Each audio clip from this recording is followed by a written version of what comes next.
नमस्कार, मैं हूं Pankaj Kumar. TV 9 digital platform पर आपका स्वागत है। आज राजशास्त्र में बात करेंगे संजय राउत के जेल पहुंचने की असली वजह क्या है। शिवसेना सांसद संजय राउत को मुंबई के गोरेगांव में पात्रा चौल घोटाला को लेकर ईडी की कार्रवाई झेलनी पड़ी। कहा जाता है कि स्वप्ना पाटकर भी संजय राउत को सलाखों के पीछे पहुंचाने में अहम किरदार रही है।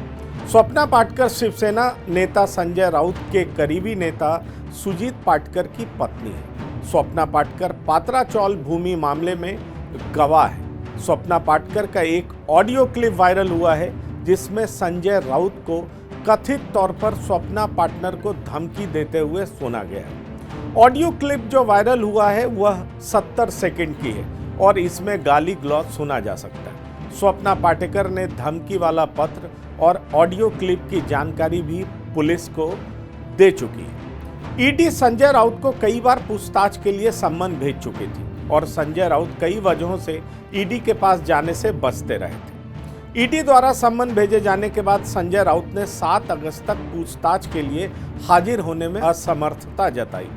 इसलिए ईडी की टीम संजय राउत के घर ही पहुंच गई और संजय राउत पात्रा चौल घोटाला के मामले में गिरफ्तार किए गए। आइए जानते हैं पात्रा चौल घोटाला है क्या। मुंबई में टीन और एस्बेस्टस के शीट से स्लम बनाए जाते हैं। ऐसे घरों से बनी बस्तियों को पात्रा चौल के नाम से जाना जाता है। चौल और पात्रा चौल में फर्क यह है कि चौल पक्के कमरों की बस्ती होती है जिनमें सामूहिक शौचालय और स्नान घर होते हैं, लेकिन पात्रा चौल टीन के पत्थरों से बने घर होते हैं। इनमें रहने वाले लोग आर्थिक रूप से बेहद कमजोर तबके के होते हैं। समय समय पर सरकार इनके डेवलपमेंट के लिए योजनाएं लाती है। इन योजनाओं के तहत बिल्डर्स इन घरों में रहने वालों के लिए पक्के घर बनाकर महाराष्ट्र गृह निर्माण और क्षेत्र विकास प्राधिकरण माडा जैसी सरकारी संस्थाओं को सौंपते हैं। बस्तियों में रहने वालों को जब बिल्डिंगें बनाकर घर दिए जाते हैं तो बची हुई जमीनों पर बिल्डिंगें बनाकर बिल्डर्स उनके फ्लैट्स और दुकानें बाजार भाव में बेचते हैं। इसी से वे लागत और मुनाफा निकालते हैं। इस तरह की योजनाएं अगर सही तरह से पूरी हो तो गरीबों को घर मिल जाता है, सरकार को फंड जुटाने की समस्या नहीं होती और बिल्डरों को मुंबई में करोड़ों रुपए की वैल्यू वाली खाली जमीनें मिल जाती हैं। यह है मुंबई के गोरेगांव का पात्रा चौल घोटाला। पात्रा चौल जमीन घोटाला करीब 1034 करोड़ रुपए का है। मुंबई के गोरेगांव में पात्रा चौल में माहडा की जमीन है। ईडी के आरोपों के मुताबिक प्रवीण राउत की गुरु आशीष कंस्ट्रक्शन कंपनी को इस पात्रा चौल को डेवलप करने का काम दिया गया था, लेकिन उन्होंने यह जमीन प्राइवेट पार्टियों को बेच दी। प्रवीण राउत पर आरोप है कि उन्होंने पात्रा चौल में रहने वाले लोगों को ठग लिया और उन्हें घर बनाकर नहीं दिया।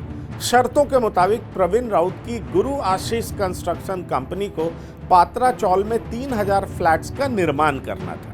इनमें से 672 फ्लैट यहां रहने वाले टेनेंट को देने थे और बाकी फ्लैट्स माहडा और बिल्डर के बीच बंटने थे। लेकिन 2010 में प्रवीण राउत ने गुरु आशीष कंस्ट्रक्शन कंपनी के 258% शेयर HDIL को बेच दिए। इसके बाद 2011, 2012 और 2013 में जमीन के कई हिस्सों को प्राइवेट डेवलपर्स और बिल्डर्स को ट्रांसफर कर दिए गए। प्रवीण राउत हैं संजय राउत के करीबी।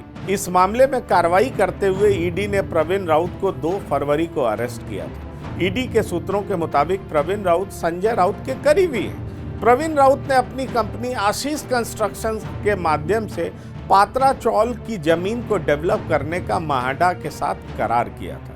इस चौल की 47 एकड़ जमीन पर करीब 627 टेनेंट हैं। इन सब के लिए घर बनवाकर माडा को देने की शर्त है, लेकिन 2010 में हुए इस करार का उल्लंघन करते हुए प्रवीण राउत ने जमीन का सौदा HDIL, DHFF ग्रुप के राकेश बाधवान, सारंग बाधवान और अन्य डायरेक्टर्स से कर लिया। आरोप के मुताबिक डेवलपमेंट से हासिल होने वाली जमीनों की इस तरह से हेराफेरी करके 1034 करोड़ रुपए जमा किए गए।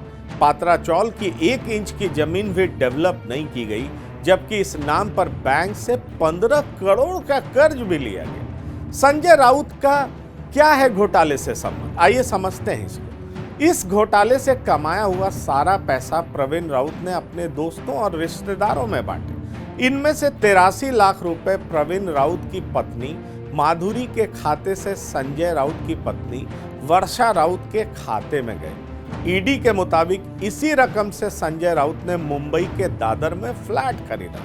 इस मामले में ईडी ने वर्षा राउत को नोटिस भेजा था।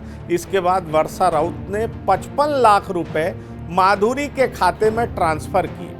कहा गया कि दादर का फ्लैट खरीदने के लिए माधुरी से लोन लिया था।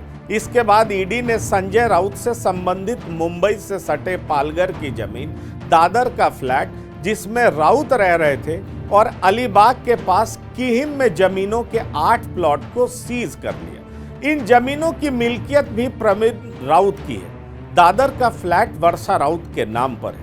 कुछ जमीनें वर्षा राउत और सपना सुजीत पाटकर के नाम पर है। तो आप समझ सकते हैं कि ये पूरा जो गड़बड़ झाला है उसकी पूरी कहानी, और इसी मामले में संजय राउत फंसे हैं। और संजय राउत पे ये भी आरोप है कि उन्होंने जो ईडी के गवाह बने हैं स्वप्ना पाटकर, उनको धमकाने का भी आरोप है, जिसको लेकर के मुकदमा दर्ज किया गया। तो कहा यह जा रहा है कि स्वप्ना पाटकर इमीडिएट वजह बनी है, और साथ ही साथ जो पैसे के ट्रांजैक्शंस हुए हैं वो भी एक बड़ा वजह है जिसके जरिए फ्लैट्स खरीदे गए। तो फिलहाल संजय राउत ईडी के चपेटे में। फिलहाल राजशास्त्र में इतना ही। आप बने रहिए टीवी 9 डिजिटल के साथ। धन्यवाद, नमस्कार।